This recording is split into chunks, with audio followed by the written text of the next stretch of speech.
மனிதனோட கண்டுபிடிப்புகளில் மிக முக்கியமான ஒன்று நெருப்பு. ஆனால் மனிதனால் முதல் நெருப்பு எப்போ உருவாக்கப்பட்டது அப்படின்னு இவ்வளோ நாள் நம்ம நம்பிட்டு இருந்ததெல்லாம் தவறான தகவல். அறிவியல் உலகம் நம்பிட்டு இருந்ததை விட லட்சக்கணக்கான ஆண்டுகளுக்கு முன்னாடியே மனிதன் நெருப்பை உருவாக்கிட்டான் அப்படின்னு சொன்னால் நம்புவீங்களா? உண்மையாகவே முதல் நெருப்பு மனிதர்களால் பற்ற வைக்கப்பட்டது எப்போது? தீயை பற்றி பல திகைப்பூட்டும் தகவல்களை தெளிவாக தருகிறது தந்தி டிவியின் பாட்காஸ்ட். வழங்குவது நான் வினோதினி முத்துராமலிங்கம்.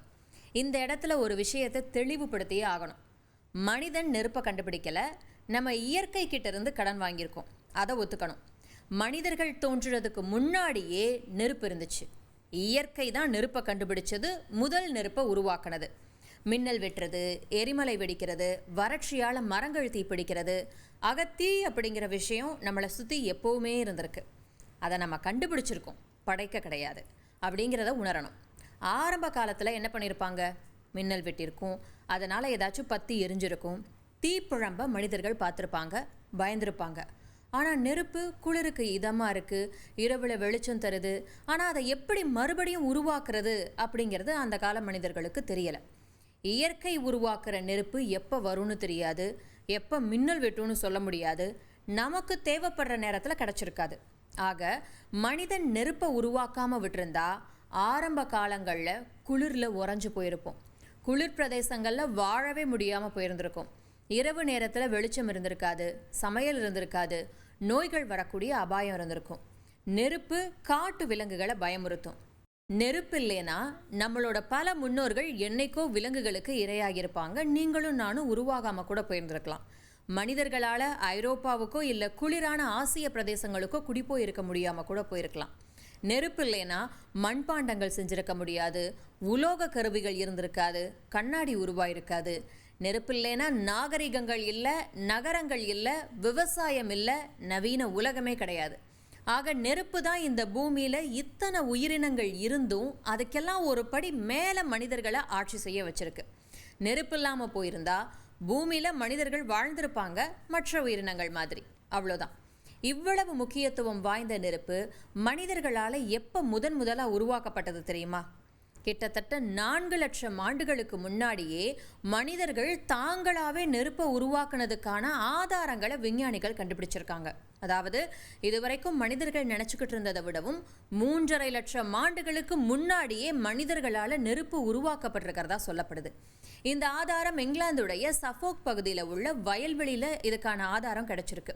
இதுக்கு முன்னாடி வரைக்கும் மின்னல் அல்லது காட்டுத்தீ மாதிரியான இயற்கையான நெருப்பை மட்டும்தான் ஆரம்ப காலங்களில் மனிதர்கள் பயன்படுத்தினாங்க அப்படின்னு விஞ்ஞானிகள் நினச்சிட்டு இருந்தாங்க. மனிதர்களால் நெருப்பு உருவாக்கப்பட்டதற்கான மிக பழமையான ஆதாரம், அதாவது 50,000 ஆண்டுகளுக்கு முன்னாடி மனிதர்கள் நெருப்பை கண்டுபிடிச்சாங்க அப்படிங்கிறது மாதிரியான ஆதாரம் பிரான்ஸில் கிடைச்சிருந்தது. ஆனால் இப்போ இங்கிலாந்தில் கண்டுபிடிக்கப்பட்டிருக்க புதிய கண்டுபிடிப்பு அதையெல்லாம் விடவும் பல்லாயிரம் ஆண்டுகள் பழமையானது.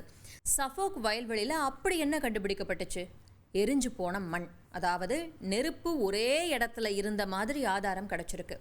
கல்லால் செய்யப்பட்ட கோடாரி வெப்பத்தால் விரிவடைஞ்சிருக்கு. இது காட்டுத்தீயோட பொருந்தலை. மனிதர்கள் நெருப்பை மூட்டி அதை அணைச்சிருக்காங்க அப்படிங்கிறதுக்கான வலுவான ஆதாரமாக விஞ்ஞானிகளால் இது பார்க்கப்படுது. அந்த மனிதர்கள் யாரு? ஆதிகால மனிதர்கள். அநேகமாக நியாண்டர்தால் மனிதர்களோட மூதாதையர்களாக கூட இருக்கலாம் அப்படின்னு சொல்கிறாங்க. அந்த சமயத்தில் தான் மனிதர்களோட மூளையோட அளவு வளர்ந்துக்கிட்டு இருந்துச்சான், சிந்தனை திட்டமிடக்கூடிய திறன்கள்லாம் மேம்பட்டுக்கிட்டு இருந்துச்சான். ஆக ஆதிகால மனிதர்கள் நாம் நினச்சதையெல்லாம் விடவும் புத்திசாலிகளாக இருந்திருக்காங்க. கடுமையான காலநிலைகள்லையும் அவங்களால உயிர் வாழ முடிஞ்சிருக்கு.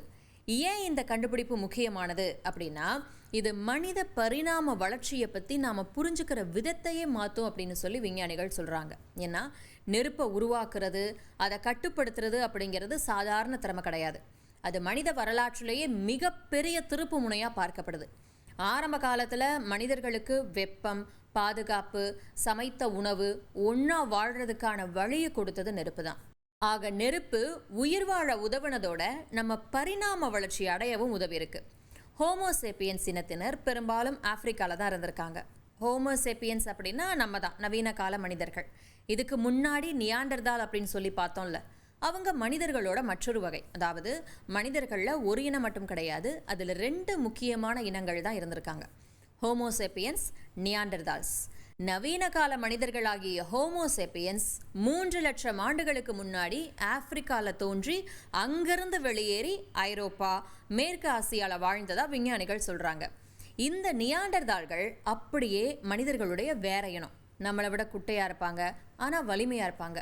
குளிரான காலநிலைக்கு நல்லா பழக்கப்பட்டவங்க. 4 லட்சம் ஆண்டுகளுக்கு முன்னாடி தோன்றுனாங்க அப்படின்னு சொல்லப்படுது. ஆயிரக்கணக்கான ஆண்டுகளா நியாண்டர்தால்களும் ஹோமோசேப்பியன்ஸும் ஒரே நேரத்தில் ஒரே இடத்துல ஒன்றா கூட வாழ்ந்திருக்காங்க. அதனால தான் இன்னைக்கு பலர்கிட்டையும் 1-2% வரைக்கும் நியாண்டர்தால் டிஎன்ஏ இருக்கிறதா சொல்லப்படுது. நியாண்டர்தால்களுக்கு என்ன ஆச்சு அப்படின்னு விஞ்ஞானிகள் இன்னும் ஆராய்ச்சி பண்ணிக்கிட்டே இருக்காங்க. 40,000 ஆண்டுகளுக்கு முன்னாடி அவங்கெல்லாம் அழிஞ்சு போயிட்டதா சொல்லப்படுது. காலநிலை மாற்றம், ஹோமோசேப்பியன்ஸுடனான போட்டி, இனக்கலப்பு இதெல்லாம் கூட அவங்க அழிவுக்கு காரணமாக இருக்கலாம் அப்படின்னு சொல்லப்படுது. ஆக ஹோமோசேப்பியன்ஸ் உயிர் பழைச்சு உலகம் முழுக்க பரவுனாங்க. ஆனால் நியாண்டர்தால்கள் காணாமல் போயிட்டாங்க. ஹோமோசேப்பியன்ஸ் இனத்தினர் பெரும்பாலும் ஆப்பிரிக்காவில் தான் இருந்தாங்க அப்படின்னு சொல்லி பார்த்தோம்ல. அவங்க ஐரோப்பாவுக்கோ இல்லை பிரிட்டனுக்கோ குடிபெயர்ல அந்த சமயத்தில்.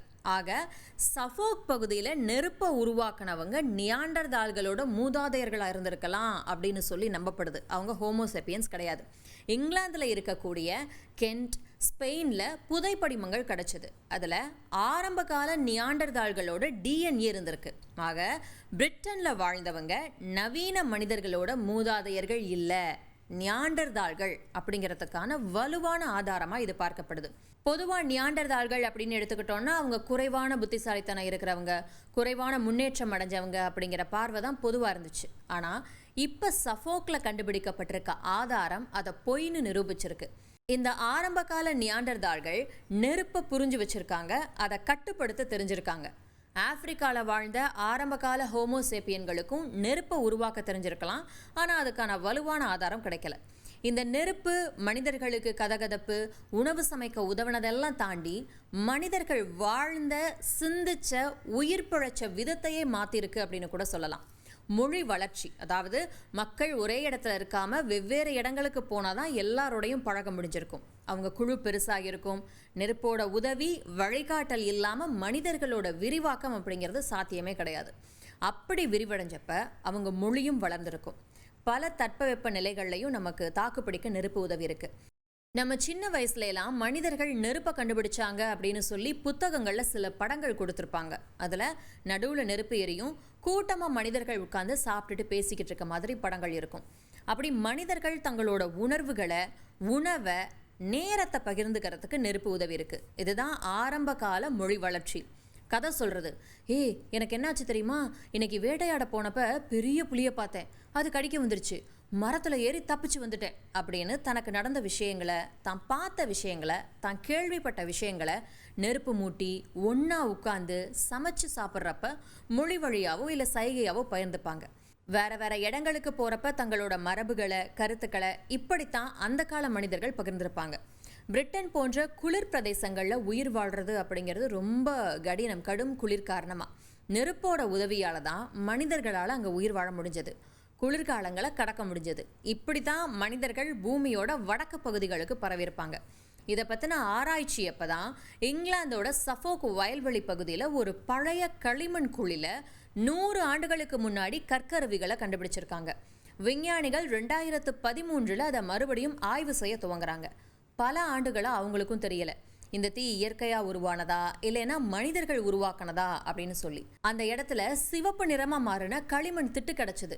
இது ஏன் முக்கியம்னா, களிமண்ணை ரொம்ப அதிக வெப்பநிலையில் சூடுபடுத்துகிறப்ப தான் அது சிவப்பு நிறமாக மாறுமா. அதாவது 700 டிகிரி செல்சியஸுக்கும் அதிகமான வெப்பநிலை. அப்படிப்பட்ட வெப்பம் சூரிய ஒளியாலேயோ இல்லை வானிலை மாற்றத்தாலேயோ ஏற்படுறதில்ல, நெருப்பால் தான் ஏற்படுதுன்னு சொல்லப்படுது. இன்னொரு முக்கியமான விஷயம், அந்த இடம் மறுபடியும் சூடுபடுத்தப்பட்டிருக்கு. அப்போ என்ன அர்த்தம்? நெருப்பு மறுபடியும் பயன்படுத்தப்பட்டிருக்கு அப்படின்னு அர்த்தம். அதுவும் ஒரு குறிப்பிட்ட இடத்துல. இதை எல்லாத்தையும் தாண்டி அந்த நெருப்பை மனிதர்கள் தான் உருவாக்குனாங்க அப்படிங்கிறதுக்கு கிடைச்ச முக்கிய ஆதாரம் தான் இரும்பு பைரேட். ஆக இந்த தீ இயற்கையாக உருவானதா இல்லை மனிதர்கள் உருவாக்கினதா அப்படிங்கிற மர்மத்துக்கு விஞ்ஞானிகள் கடைசியாக விடை கண்டுபிடிச்சிட்டாங்க. அந்த விடை தான் இரும்பு பைரேட். இது ஒரு இயற்கையான கனிமம், பார்க்கவும் பளபளப்பாகவும் தங்க நிறத்திலையும் இருக்கும். அதனால தான் இதை முட்டாள்களின் தங்கம் அப்படின்னு சொல்லுவாங்க. இது இரும்பு மற்றும் சல்ஃபர் கந்தகத்தால் ஆனது. இதை கண்டுபிடிச்சு என்ன உபயோகம் அப்படின்னு சொல்லி உங்களுக்கு கேள்வி வரலாம். இரும்பு பைரேட்டை சிக்கி முக்கி கல்லோட உரசறப்ப அது தீப்பொறியை உருவாக்குது. இப்போ புரியுதா இந்த கண்டுபிடிப்பு எவ்வளோ முக்கியம் அப்படின்னு சொல்லி? சிக்கி முக்கி கல்லை உரசி மனிதர்கள் நெருப்பை உருவாக்குனாங்க அப்படின்னு சொல்லி சின்ன வயசில் படித்ததெல்லாம் ஞாபகத்துக்கு வருதா? இந்த இரும்பு பைரேட்டை மனிதர்கள் ரொம்ப தொலைவிலிருந்து எடுத்துகிட்டு வந்திருக்காங்க அப்படின்னு சொல்லப்படுது. ஆக தீ மூட்டுறதுக்கு இதை எப்படி பயன்படுத்தணும் அப்படின்னு சொல்லி அவங்களுக்கு தெரிஞ்சிருக்கு. அப்போ பாருங்க, அவங்களுக்கு இரும்பு பைரேட் என்ன பண்ணும் அப்படின்னு தெரிஞ்சிருக்கு. எப்போ? 4 லட்சம் ஆண்டுகளுக்கு முன்னாடி. இது அப்பயே மனிதர்களால் நெருப்பு உருவாக்கப்பட்டுச்சு அப்படிங்கிறதுக்கு கிடைச்ச ஆதாரம் மட்டும்தான். அப்போ அதுக்கு முன்னாடியே கூட மனிதர்கள் நெருப்பை உருவாக்குற வழிமுறைகளை கண்டுபிடிச்சிருக்கலாம் அப்படின்னு கூட நம்ம எடுத்துக்கலாம். நெருப்போட தடயங்கள் காலப்போக்கில் காணாமல் போயிருந்திருக்கலாம், இல்லை கவனிக்கப்படாமல் கூட விட்டுருக்கலாம். இனிமேல் விஞ்ஞானிகள் பழமையான இடங்களெல்லாம் இன்னும் உன்னிப்பாக கவனிக்க ஆரம்பிப்பாங்க. ஏன், நம்ம தமிழ்நாட்டிலே இன்னும் அகழ்வாராய்ச்சி செய்ய வேண்டிய இடங்கள் எவ்வளவோ இருக்குது. இங்கே தோண்டினா கூட முதல் நெருப்பு தமிழ் மண்ணில் உருவாக்கப்பட்டது அப்படின்னு கூட விடை கிடைக்கலாம்.